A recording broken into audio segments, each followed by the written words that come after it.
नमस्कार, आप सभी का मेरे YouTube चैनल इन्फिनिटी सक्सेस में स्वागत है। आज मैं आपको रहीम के दोहे समझाऊंगी। इससे पहले अगर आपने मेरे चैनल को सब्सक्राइब नहीं किया है तो सब्सक्राइब करें और बेल आइकन दबाएं ताकि मेरी आने वाली वीडियोस का नोटिफिकेशन आपको मिलता रहे। रहीम जी के काव्य का जो मुख्य विषय है वो श्रृंगार, नीति और भक्ति है। प्रस्तुत पाठ में रहीम के नीतिपरक दोहे दिए गए हैं जिनको अभी हम पढ़ेंगे। नीतिपरक दोहे होते हैं जिसमें किसी तरह का कोई संदेश दिया गया है, कोई सीख दी गई है, उसे नीतिपरक दोहे कहते हैं। तो पहले दोहे से शुरू करते हैं।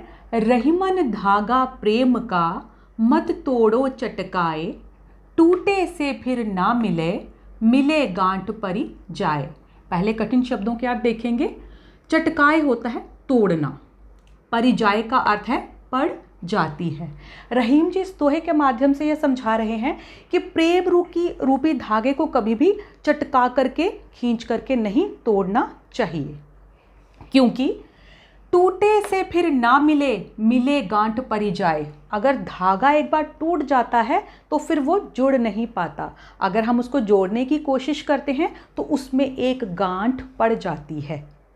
कहने का तात्पर्य यह है, मतलब यह है कि प्रेम रूपी जो धागा है, ये हमारा जो रिश्ते हैं, जो मित्रता का संबंध है, जब एक बार टूट जाता है या इसमें कोई संदेह उत्पन्न हो जाता है तो फिर हम चाहे कितनी भी कोशिश करें, वो जो खटास पैदा हो गई है रिश्ते में, हम उसको पहले जैसा नहीं बना सकते। इसलिए इन रिश्तों का ध्यान रखना चाहिए, क्योंकि ये धागे की तरह नाजुक होते हैं। जब एक बार टूट जाते हैं तो फिर उनको जोड़ना बहुत मुश्किल हो जाता है। चाहे हम अपने संबंध वैसे पहले जैसे बनाने की कोशिश करेंगे, लेकिन वो पहले जैसे नहीं बनेंगे। उनमें एक संदेह रहेगा, उनमें एक खटास जो है वो बनी रहेगी। अगला दोहा है। रहीमन निज मन की विथा, मन ही राखो गोए, सुनी अठी लहे लोग सब, बांटी न लहे कोई। बिथा निज का अर्थ होता है अपना, बिथा का अर्थ है दुख, गोए का अर्थ है छिपाकर, अठी लहे का अर्थ है मजाक उड़ाना, लहे का अर्थ है लेना, लेना, कोए का अर्थ है कोई। कहते कि रहीम जी कह रहे हैं कि हमें अपने मन का दुख जो है मन ही राखो गोए, अपने मन के अंदर ही छिपा करके रखना चाहिए। सुनी अठे लहे लोग सब, सुन करके सब लोग जो हैं वो हमारा मजाक उड़ा सकते हैं। अगर हम दुखी हैं, व्यथित हैं, तो अगर हम अपना दुख दूसरों के सामने व्यक्त करते हैं तो लोग हमारा मजाक उड़ा सकते हैं। बांटी ना लहे कोई भी हमारे दुख को कम नहीं कर सकता, हमारे दुख को बांट नहीं सकता।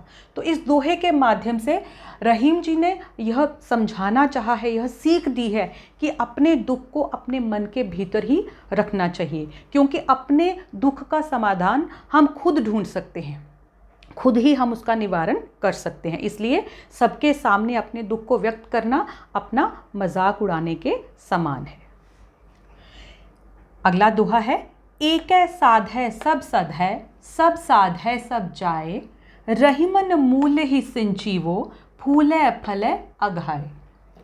कठिन शब्द। साधे का अर्थ है साधने पर, सद है सद जाता है, जाए नष्ट हो जाना, मूल ही जड़, सिंचीवो सींचना, अघाए का अर्थ है विकसित होना। अब रहीम जी इस दोहे में कह रहे हैं एक साध है सब सद है। जब हम एक कार्य को करते हैं, सब साध है, तो उसके साथ मिलते जुलते जो बाकी कार्य होते हैं वो भी पूर्ण हो जाते हैं, वो भी सज जाते हैं। सब साध है सब जाए। जब हम सभी कार्यों को इकट्ठा करने की कोशिश करते हैं तो सब नष्ट हो जाता है, सब चौपट हो जाता है। तो इसके माध्यम से रहीम ये बता रहे हैं कि जैसे ईश्वर हैं, ईश्वर को हमने अलग अलग नाम दिए हैं, लेकिन ईश्वर एक ही है। इसलिए हमें एक ईश्वर के जब हम उपासना करते हैं, उस ईश्वर को याद करते हैं, तो हम हर प्रकार के सांसारिक जो फल हैं उनको प्राप्त कर लेते हैं। रहीमन मूल ही संचीवो, फूले फले अघाए। इसके लिए रहीम जी ने एक उदाहरण दिया है। जिस प्रकार मूल ही जड़ सिंची वो सींचना, कहते हैं जिस प्रकार हम पेड़ की पौधे की जड़ को सींचते हैं, हम पूरे पौधे को नहीं पानी देते, उनकी टहनियों को, पत्तों को, फूलों को हम पानी नहीं देते हैं, केवल हम जड़ को देते हैं। हम केवल जड़ को सींचते हैं और पौधा फूले फले अघाए, अघाए मतलब विकसित, पौधा जो है वो फूलता है, फलता है, विकसित होता है। तो कहने का आशय यह है कि हमें एक जब कार्य हम पूरा करते हैं तो उसके साथ मिलते जुलते सारे कार्य पूरे हो जाते हैं। अगला दोहा है, चित्रकूट में रमी रहे रहीमन अवध नरेश, जा पर विपदा पड़त है सो आवत यह देश। रमी का अर्थ है रमना, अवध नरेश अयोध्या के राजा राम, विपदा संकट, आवत आना, देश को कहा गया है। इस दोहे में रहीम जी कह रहे हैं, चित्रकूट में रमी रहे रहीमन अवध नरेश। रहीम जी कह रहे हैं कि अयोध्या के राजा राम जो हैं वो वनवास के समय, जब उनको वनवास दिया गया तो वो चित्रकूट नामक जगह पर भी रहे थे, वहाँ पर रम गए थे, कुछ समय के लिए वहाँ पर रहे थे। जा पर विपदा परत है सो आवत यह देश, कहते कि जिस व्यक्ति पर मुसीबत आती है वो ऐसे ही देश में आकर शरण लेता है, ऐसी ही जगह पर आकर रहता है। इसके दो अर्थ हैं। एक अर्थ यह है कि जब इंसान के जीवन में मुश्किल समय आता है, जैसे राजा राम थे, वो एक राजा थे, उनके पास हर तरह की सुख सुविधा थी, लेकिन जब वो वनवास को गए तो उनको सब कुछ त्यागना पड़ा, छोड़कर वो गए, ठीक है। और कहाँ रहे, कुछ समय के लिए वो चित्रकूट नामक जगह पर भी रहे। चित्रकूट में रमी रहे, कहते हैं कि चित्रकूट नामक जगह पर राम जो थे वनवास के समय रहे। जा पर विपदा मतलब कभी क्या होता है कि इंसान के जीवन में भी कुछ ऐसा समय आ जाता है कि वो चाहता है कि वो उस मुश्किल समय से थोड़ा सा वो हट जाए, कहीं उसका ध्यान और जाए, तो वो ऐसी जगहों को ढूंढता है, वहाँ पर जाता है। वैसे भी चित्रकूट का अपना महत्व है, ये एक तीर्थ स्थल बन चुका है। तो इस तरह से रहीम जी ने इसका वर्णन किया है कि जब मुश्किल समय आता है तो लोग इस तरह की जगहों पर जाकर शरण लेते हैं। दीर्घ दोहा अर्थ के आखर थोड़े आही, ज्यों रहीम नट कुंडली, सीमटी कूदी चढ़ी जाही। अर्थ मतलब अर्थ, आखर का अर्थ है अक्षर, थोड़े का अर्थ है थोड़े, आही का अर्थ होते हैं। नट कहा गया है कलाकार को, कुंडली घेरा, सीमटी सिमटना, कूदी चढ़ना। इस दोहे के माध्यम से जो रहीम है वो समझा रहे हैं दीर्घ दोहा अर्थ के, कि दोहा जो है वो अर्थ में दीर्घ बहुत बड़ा होता है, उसमें बहुत बड़ा अर्थ छिपा हुआ होता है, लेकिन आखर थोड़े अहीं, लेकिन दोहे के अक्षर कम होते हैं। आप देखिए दो पंक्तियों में कितना बड़ा अर्थ जो है वो छिपा हुआ है, जो मैं आपको समझा रही हूँ। ऊपर भी आपने इसी तरह से इसके अर्थ को समझा। ज्यों रहीम, कहते कि ज्यों रहीम नट कुंडली, सीमटी कूदी चढ़ी जाई, कहते कि जिस प्रकार रहीम जी कह रहे हैं जो नट होता है, बाजीगर होता है, जो कलाकार होता है, वो अपनी कला में निपुण होता है। अपनी कला में निपुण होने के कारण वो क्या करता है, कुंडली में से एक छोटी सी रिंग होती है, उसमें से अपने शरीर को सिकोड़ करके उसमें से निकल जाता है, वो उसमें से कूद जाता है, ठीक है। चढ़ी जाही, उसमें से वो कूद कर, मतलब जैसे रस्सी पर चढ़कर अपने तरह तरह के करतब दिखाता है, क्यों है। उसी तरह से दीर्घ दोहा अर्थ के आखर थोड़े हैं, कि जो दोहाकार होता है वो भी इस कला में निपुण होता है, वो कम शब्दों में भी बहुत बड़ी बात जो है वो कह देता है। अगला दोहा है, रहीमन धनी रहीम जल पंक को, लघुजी पियत अघाए, उदती बड़ाई कौन है, जगत प्यासो जाए।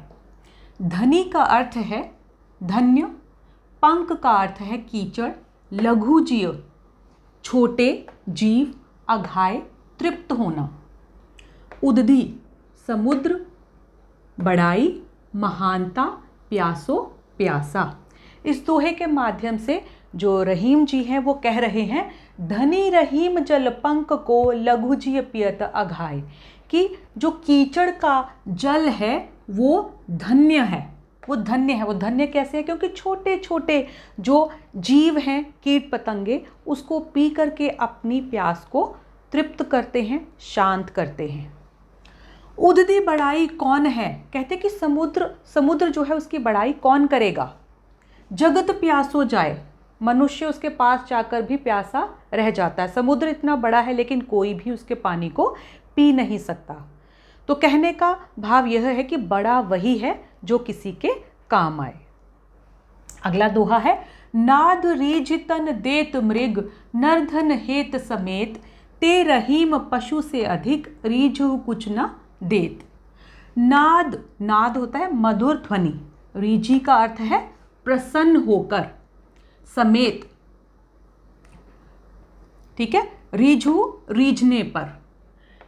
इस दोहे के माध्यम से जो रहीम है वो कह रहे हैं, जिस प्रकार हिरन जो होता है वो मधुर ध्वनि को सुनकर अपने शरीर तक को त्याग देता है, जिस प्रकार शिकारी जो है वो मधुर ध्वनि बजाता है, जिसको सुनते हुए हिरन जो है वो उसकी तरफ दौड़ा आता है, इसी बीच शिकारी उसका शिकार कर लेता है। तो हिरन जो है उस ध्वनि को सुनकर ही वो अपने आप को, अपने शरीर को त्याग देता है। नरधन हेत समेत, लेकिन जो इंसान है वो किस प्रवृत्ति का है? अगर उसको कोई चीज़ पसंद आती है तो बदले में धन हेत समेत, बदले में वो धन का दान करता है। ते रहीम पशु से अधिक, रीझु कुछ न देत। कहते कि वो लोग तो पशु से भी निम्न हैं, जो रीझने पर भी किसी तरह का कोई दान नहीं करते हैं। इस दोहे के माध्यम से जो रहीम है वो कह रहे हैं कि कला की कद्र करनी चाहिए। अगला दोहा है, बिगड़ी बात बने नहीं, लाख करो किन कोय, रहीमन फाटे दूध को, मथे न माखन होए। किन कोय होता है कोई भी उपाय, मथे होता है मथना। रहीम जी कह रहे हैं बिगड़ी बात बने नहीं, कि जब कोई बात बिगड़ जाती है तो चाहे हम कितनी भी कोशिश कर लें, लाख करो किन कोय, हम कितने भी उपाय कर लें, उस बात को दोबारा बनाना बहुत मुश्किल हो जाता है। जब एक बार कार्य जो है बिगड़ जाता है तो उसको पहले जैसा करना बहुत मुश्किल है। इसके लिए उन्होंने एक उदाहरण दिया है, रहीमन फाटे दूध को, मथे न माखन होए। कहते कि जब दूध एक बार फट जाता है, चाहे उसको कितना भी हम मथ लें, लेकिन उससे मक्खन नहीं निकल सकता, उससे माखन हम नहीं निकाल सकते हैं। उसी प्रकार जब कोई बात बिगड़ जाती है, चाहे कोई कार्य हो चाहे संबंध हो, तो वो एक बार बिगड़ जाए तो पहले जैसे नहीं बन पाते। इसलिए हर कार्य को सोच समझकर करना चाहिए। अगला दोहा है, रहीमन देखी बड़ेन को, लघु न दीजे डारी, यहाँ काम आवे सुई, कहा करे तरवारी। बड़ेन है बड़ी चीज़, बड़ी वस्तु, लघु का अर्थ है छोटी, डारी का अर्थ है त्याग करना, तरवारी का अर्थ है तलवार। अब रहीम जी इस दोहे में कह रहे हैं, रहीमन देखी बड़ेन को, कि हमें कभी भी बड़ी वस्तु को, बड़ी चीज़ को देखकर लघु न दीजे डारी, छोटी चीज़ का त्याग नहीं करना चाहिए, क्योंकि हमारे जीवन में हर एक चीज़ का अपना महत्व है। जहाँ काम आवे सुई, कहा करे तरवारी, कि जिस जगह पर सुई का काम है, अगर हम कपड़ा हमने सिलना है तो उसके लिए हमने सुई का इस्तेमाल करना है। हम तलवार से कपड़े की सिलाई नहीं कर सकते हैं, चाहे तलवार कितनी भी बड़ी है, वो काटने के ही काम आती है। सुई जो है वो कपड़ा सिलने के काम आती है। तो छोटी से छोटी चीज़ का भी हमारे जीवन में महत्व है। इसलिए रहीम जी दोहे के माध्यम से ये समझा रहे हैं कि हमें धनवान या किसी ताकतवर व्यक्ति को देखकर हमें किसी कमज़ोर या निर्धन व्यक्ति का त्याग नहीं करना चाहिए, क्योंकि हर एक व्यक्ति का हमारे जीवन में विशेष महत्व है। अगला दोहा है, रहीमन निज संपत्ति बिना, को न विपत्ति सहाय, बिनु पानी ज्यों जलज को, नहीं रवि सके बचाए। विपत्ति मुसीबत, सहाय का अर्थ है सहायक। जलज किसको कहा गया है? कमल को। रहीम जी कह रहे हैं निज, अपनी संपत्ति, धन दौलत, कि अपनी धन दौलत के बिना को न विपत्ति सहाय, विपत्ति मुसीबत, जब मुश्किल समय आता है तो अपनी धन दौलत के बिना कोई भी हमारी सहायता नहीं कर सकता। बिनु पानी ज्यों जलज को, जैसे कोई फूल, जैसे कमल के फूल की बात की गई है कि कमल जो है उसको खिलने के लिए पानी चाहिए, धूप चाहिए, उसको हवा चाहिए।